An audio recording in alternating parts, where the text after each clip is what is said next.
Have you ever been working in Power BI and just hit a wall? You feel like you can only go so far? Well, you're in the right place. Today, we are pulling back the curtain on DAX, the not-so-secret language that's going to unlock a whole new level of insight from your data. You know the feeling, right? You drag and drop your fields into a report and make it look nice, but deep down, you know it's only telling part of the story. You want to ask those deeper, more meaningful questions, but the standard drag and drop options just aren't cutting it. Well, that gap, the one between a basic report and a truly game-changing one, that's exactly where DAX lives. So let's just dive right in with the big why. Why should you care? Why is learning even a little bit of DAX such an absolute game changer for your reports? Okay, so what is DAX officially? It stands for Data Analysis Expressions. Yeah, a bit of a mouthful. But let's just cut through the jargon. In plain English, it's a way for you to create your own custom calculations, to create totally new information from the data you already have. The best way to think about it is not as a new database, but as a brand new, more powerful lens to see your data through. And this is where things get really exciting.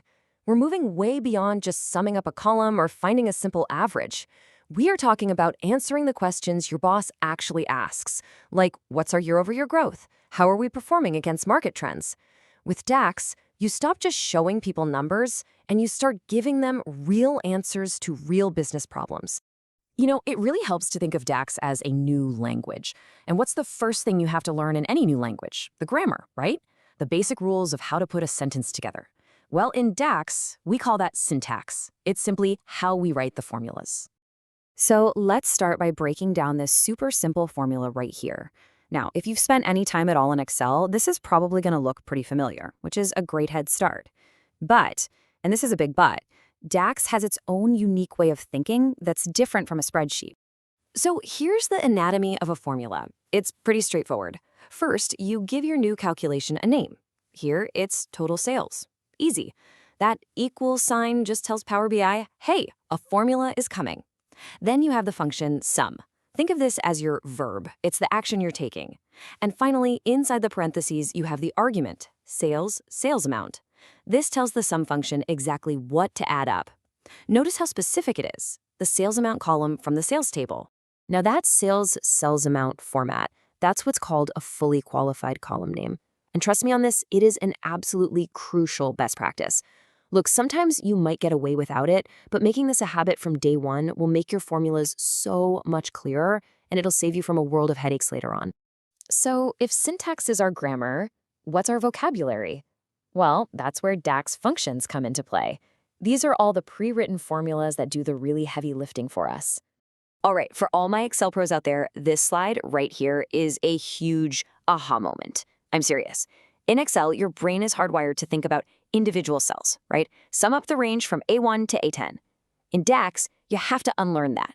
We don't think about cells. We think in entire columns or even whole tables. And forget about VLOOKUP.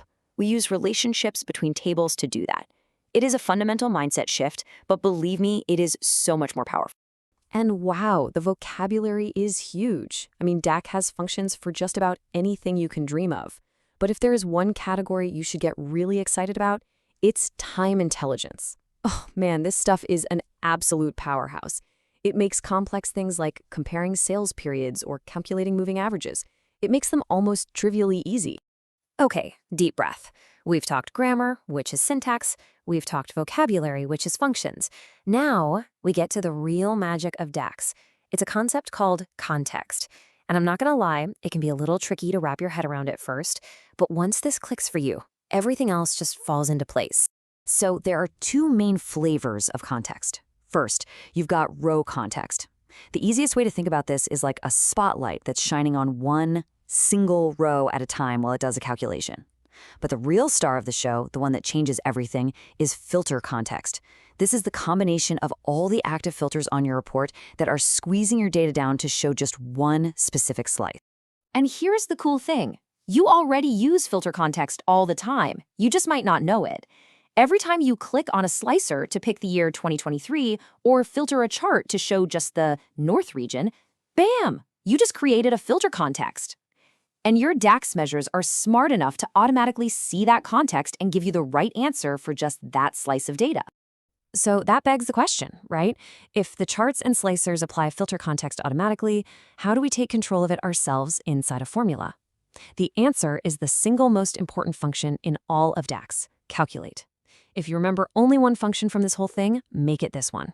It's basically a superpower that lets you modify, change, or even completely ignore the filter context for any calculation you want.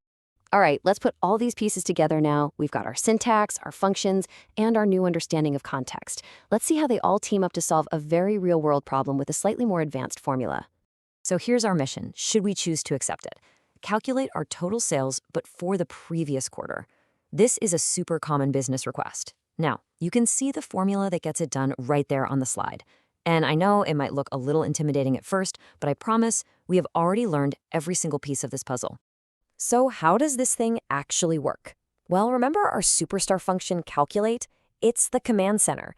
The first thing we tell it is what we want to calculate, in this case, our simple sum of sales. But the second part, that's where the magic happens. We're giving it a new rule, a new filter, previous quarter.